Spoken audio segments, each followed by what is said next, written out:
गौतम बुद्ध से एक शिष्य ने पूछा, गुरुदेव, मौत के बाद क्या होता है?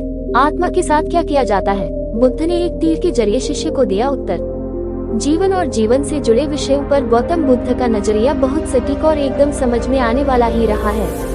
उन्होंने कभी किसी विषय को बहुत उलझाकर नहीं समझाया। अपने शिष्यों की सारी जिज्ञासाएं वे साधारण से उदाहरणों से ही हल कर दिया करते थे। एक बार बुद्ध से उनके एक शिष्य ने पूछा, भगवान, आपने आज तक ये नहीं बताया कि मृत्यु के बाद क्या होता है। उसकी बात सुनकर बुद्ध मुस्कुराए। फिर उन्होंने उससे पूछा, पहले मेरी एक बात का जवाब दो। अगर कोई कहीं जा रहा हो और अचानक कहीं से आकर उसके शरीर में एक जहर भरा तीर लग जाए तो उसे क्या करना चाहिए? पहले शरीर में घुसे तीर को हटाना ठीक रहेगा या फिर देखना कि बाण किधर से आया है और किसे लक्ष्य कर मारा गया है?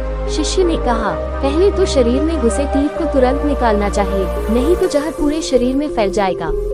बुद्ध ने कहा, बिल्कुल ठीक कहा तुमने।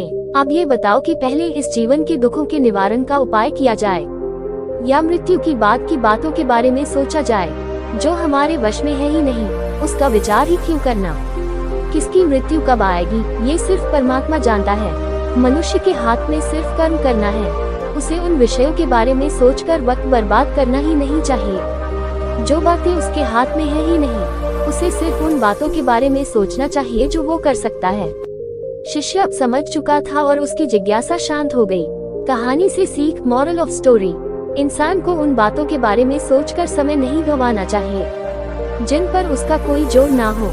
हमेशा उन बातों के बारे में ही विचार करें जो आपकी परेशानियों को कम कर सके।